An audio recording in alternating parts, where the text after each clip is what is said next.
Olá e bem-vindos a mais uma exploração conosco. Hoje vamos focar-nos num conceito que parece estar, bem, em todo o lado. As redes colaborativas. É verdade, fala-se imenso. Fala-se imenso, mas será que percebemos mesmo o que está em jogo? Como funcionam e, crucialmente, como é que se ligam à inovação e à administração dentro das empresas? É uma ótima questão. Para nos guiar, temos um texto de Edson Zogby, já de 2007, mas que, olha, é surpreendentemente atual. Chama-se Inovação e Administração não fazem apenas rima. Um título sugestivo. É engraçado, não é? Olhar para um texto de 2007 e ver estas ideias já a serem discutidas. O texto explora o que são estas redes, porque é que as organizações, mesmo nessa altura, começavam a sentir que precisavam mesmo de se abrir a elas. Sim, uma necessidade crescente. E como esta abertura se relaciona com o desafio de gerir a própria inovação. Ok, vamos lá tentar perceber isto melhor. Exatamente. A nossa missão aqui é, destilar a essência do que o Zogby apresenta como redes colaborativas. Perceber porque é que ele já as via como tão importantes para empresas a navegar num cenário competitivo. Que só ficou mais intenso, claro. Sem dúvida. E, muito importante, esclarecer a confusão que o autor aponta entre os termos colaborar, cooperar e voluntariado, que é algo que ainda hoje acontece. Isso é fundamental. Tudo isto, claro, com o objetivo de perceber como a inovação pode ser gerida de forma mais eficaz neste contexto. Parece-me um excelente plano. Então, para começar, como é que a fonte define, concretamente, estas redes colaborativas? Lembra-me de uma ideia-chave, tipo comunidades. Sim, a definição base que o Zogby apresenta é essa. São comunidades estabelecidas com um determinado propósito, um problema para resolver ou um desafio. Simples. O que é interessante é a simplicidade e, ao mesmo tempo, a amplitude disto. Não se limita a fins empresariais, quer dizer, pode ser um desafio social, ambiental, tecnológico. O que for. Exatamente. O propósito comum é o que junta as pessoas. Comunidades com propósito. Isso sugere uma estrutura bastante flexível, não é? Não é necessariamente uma coisa formal, tipo só de empresa. Exato. E o que é fascinante aqui, e que o texto sublinha bem, é o potencial de abertura. Uma vez definido o objetivo, a ideia é que pessoas de qualquer origem, geográfica, profissional, possam aderir. De qualquer lado. Sim, podem trazer ideias novas, soluções inesperadas, conhecimento específico ou simplesmente partilhar experiências que sejam relevantes para aquele desafio. Imagina um problema complexo de logística numa cidade. A solução pode vir de um engenheiro, claro, mas também de um cidadão que usa o sistema todos os dias e tem uma perspectiva única. Que faz todo sentido. E o texto também refere a flexibilidade na estrutura. Podem ser redes completamente abertas ou mais restritas, dependendo de quem lança o desafio e dos objetivos. A chave é mesmo agregar inteligência e experiência diversas. Ok, percebo. Essa abertura parece ser um ponto central, mas, como disseste, o texto é de 2007. Por que é que o Zogby sentia que as empresas estavam só nessa altura a descobrir ou a precisar mais destas redes? O que é que mudou na visão dele? Bem, o autor contrapõe esta ideia de rede aberta ao modelo empresarial mais tradicional, não é? Que era muito mais fechado. Sim, focado para dentro. Exato, focado quase exclusivamente nos seus recursos e conhecimentos internos. Zogby argumenta que esse modelo isolado ainda podia ter, vá lá, alguma validade em mercados muito específicos. Talvez menos competitivos? Isso. Mercados emergentes com pouca concorrência ou setores tecnologicamente menos dinâmicos. No entanto, para a vasta maioria das empresas, especialmente as que operam em mercados maduros ou globalizados, tornou-se óbvio que depender só da capacidade interna já não chegava. Era insuficiente. Claramente insuficiente para manter a competitividade e, sobretudo, para inovar de forma significativa. A pressão para evoluir exigia olhar para fora, quer dizer, abrir as portas. Lembro-me de uma observação muito perspicaz no texto sobre a globalização. Mesmo uma empresa local ignora a globalização por sua conta e risco se os clientes tiverem acesso a informação e produtos globais. Era algo tipo... Se os seus consumidores têm um comportamento global ela deverá ser. Isso mesmo, é uma ideia poderosa, não é? E hoje parece ainda mais verdadeira. Sem dúvida. Essa observação de 2007 capta uma realidade que só se acentuou desde então. As expectativas dos consumidores, as tendências de mercado, as ameaças competitivas, está tudo interligado globalmente. Pois está. Uma empresa pode vender só na sua cidade, mas se os seus clientes estão a ver o que se faz em Nova Iorque ou Tóquio na internet, as expectativas deles são moldadas por isso. Claro. Portanto, a necessidade de inovar e de encontrar novas fontes de ideias que podem vir de qualquer lado através destas redes deixa de ser uma opção e passa a ser, bem, uma questão de sobrevivência e relevância. A colaboração externa torna-se uma ferramenta estratégica. Ok, então as empresas precisam de fontes externas, diversas, para inovar e competir globalmente. Mas ter acesso a ideias não é, pronto, o fim da história. O Zogby dedica bastante atenção à gestão da inovação. O que é que ele quer dizer com isto? Não basta ter a ideia brilhante. De todo. Essa é uma das armadilhas que o texto aponta. Ter a ideia é só o ponto de partida. E muitas vezes até é o mais fácil. A gestão da inovação, segundo o Zogby, é o processo que adota uma ideia e faz a ideia se tornar viável, rentável. Ou seja, É pôr a ideia a funcionar e a dar dinheiro, basicamente. é isso. É a disciplina de pegar nesse potencial inicial e transformá-lo em algo concreto, que cria valor real para a empresa e para o mercado.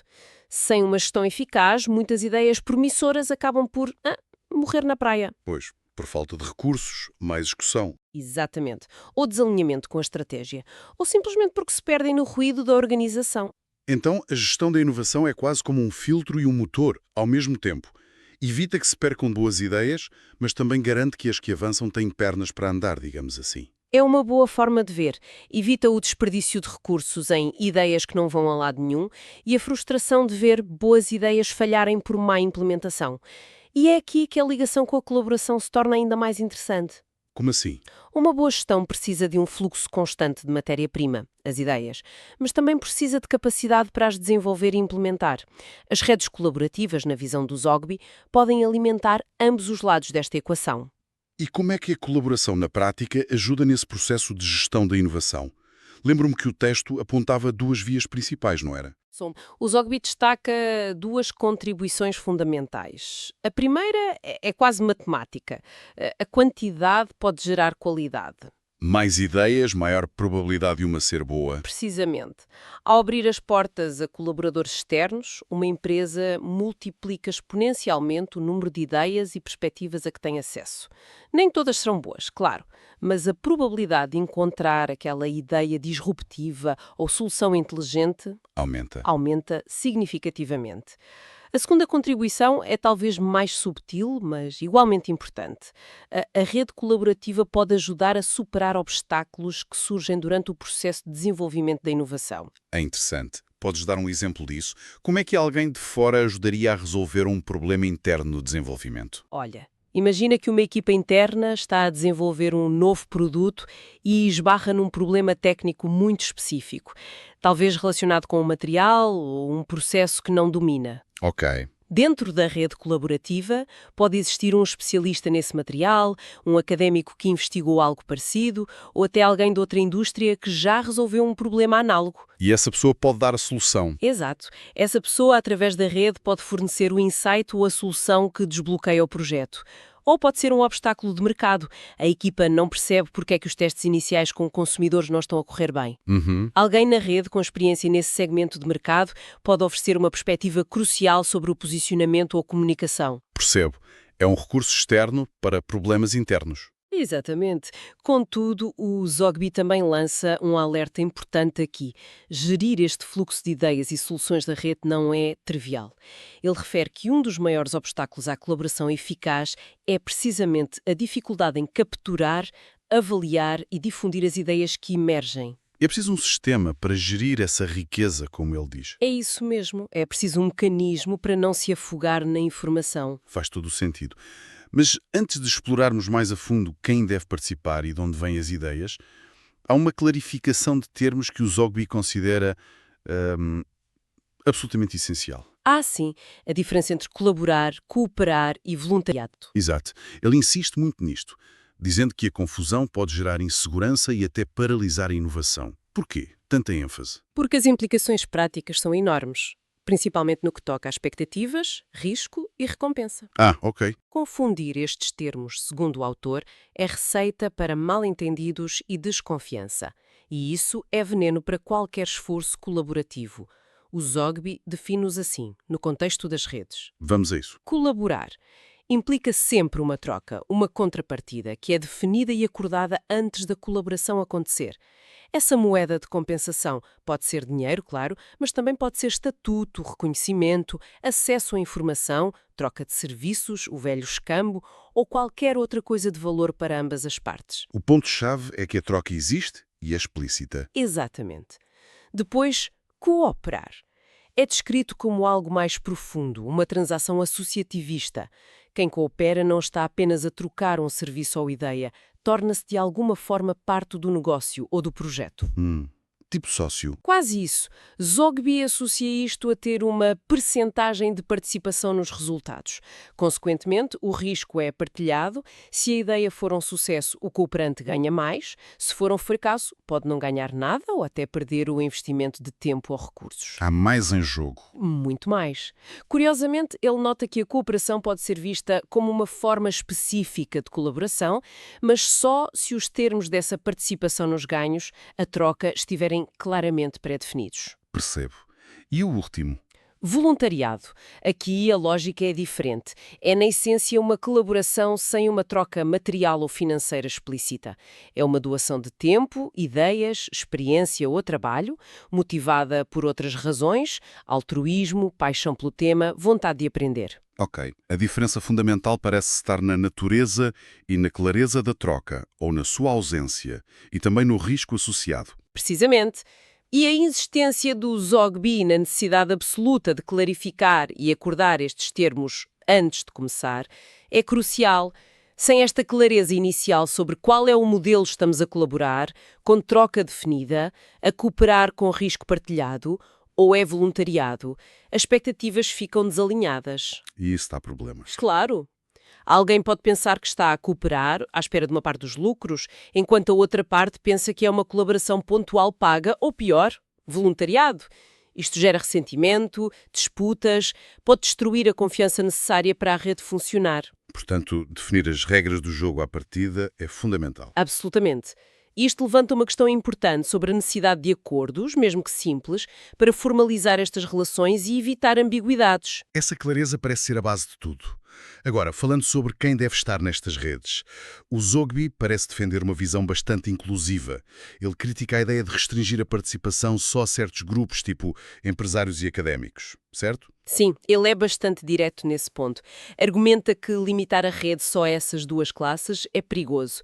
Primeiro porque, historicamente, a colaboração genuína entre eles nem sempre foi fácil ou produtiva. Pois, às vezes há uma desconexão. Exato. E depois, porque restringe enormemente a diversidade de pensamento, que é precisamente um dos maiores trunfos das redes abertas. A recomendação dele é clara. A rede deve, por princípio, estar aberta a quem quiser e puder contribuir para o propósito definido. E ele dá exemplos dessa amplitude desejada? Quem mais poderia entrar? Dá sim. Menciona explicitamente empresas e universidades, claro, mas depois alarga muito o leque. Cidadãos comuns, profissionais liberais, advogados, designers, etc.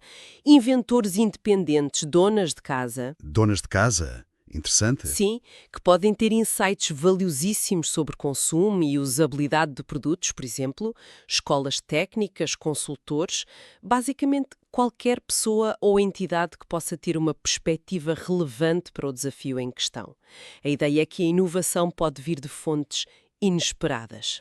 E fechar a porta a essas fontes é um erro estratégico. Exatamente. No entanto, lembro-me de uma nuance importante. Ele não diz para abrir tudo a todos de forma caótica desde o início. Pois não, havia uma nota de cautela. Havia, sim. O Zogby introduz um pragmatismo importante. Ele reconhece que quando uma organização, especialmente uma mais tradicional, decide abrir-se à colaboração externa, entra numa fase de aprendizagem. Tem de aprender a lidar com isso. Tem aprender a gerir o fluxo de ideias, a comunicar com diferentes tipos de colaboradores, a integrar contributos externos nos processos internos. Tudo isso leva tempo. Claro. Tentar forçar a interação com demasiados universos diferentes logo de início, por exemplo, juntar cientistas, artistas, operários e gestores todos na mesma sala virtual, sem uma estrutura clara, pode, paradoxalmente, criar mais ruído do que valor. Em vez de ajudar, atrapalha. Pode dificultar a comunicação e a integração, em vez de acelerar a inovação. Portanto, a recomendação implícita é que a abertura seja progressiva, respeitando a capacidade de absorção e aprendizagem da organização. Uma abertura estratégica e faseada. Então, faz sentido. E relativamente às fontes da própria inovação, onde é que o Zogby sugere que as empresas devem procurar essas ideias verdadeiramente novas? Ele parecia desconfiar da pesquisa de mercado tradicional. Desconfia da pesquisa tradicional quando se procura o radicalmente novo, sim. Ele argumenta que a pesquisa de mercado convencional, baseada em inquéritos ou análise de dados históricos, é boa para entender o presente e o passado recente. Para otimizar o que já existe. Exatamente, mas tende a falhar na identificação de inovações disruptivas, precisamente porque estas ainda não existem, não têm histórico e os consumidores muitas vezes nem sabem que as desejam. Então, onde é que reside o novo, segundo ele? Onde é que se vai buscar? O Zogby aponta para duas fontes primárias, que ele chama as pontas da cadeia de valor. Pontas da cadeia de valor. Ok. Os inventores são as novas descobertas científicas, as novas tecnologias que ainda não têm aplicação definida. O lado mais técnico, digamos. Sim. Segunda ponta, o lado da procura, do consumo. Os desejos, necessidades e frustrações ainda não articuladas dos consumidores.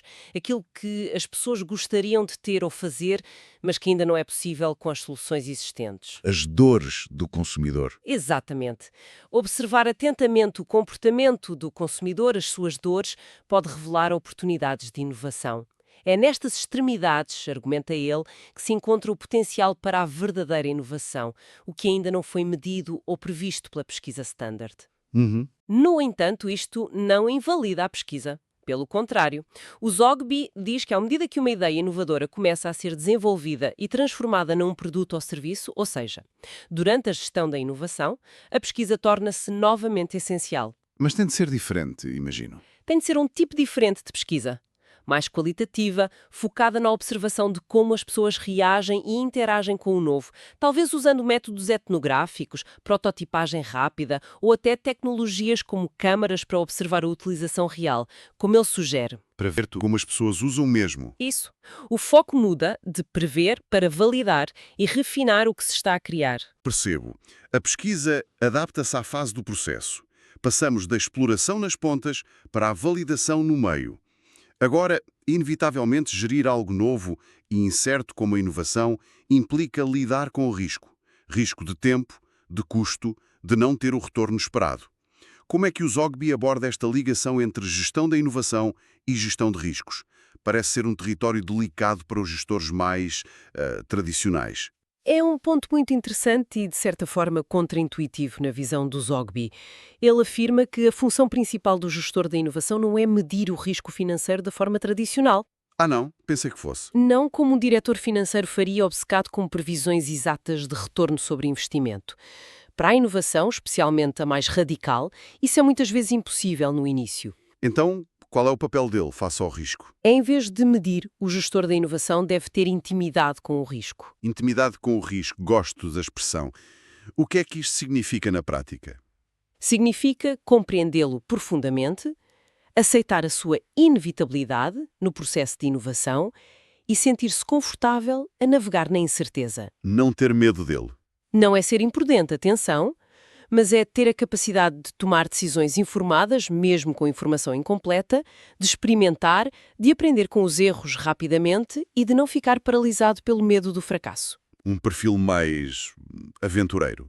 É por isso que o Zogby defende que o perfil ideal para este gestor é o de um empreendedor, alguém com visão, resiliência e uma certa apetência para o desafio do desconhecido. E se conectarmos isto ao panorama geral das empresas, este é talvez um dos maiores desafios para a administração moderna, que pretende ser inovadora.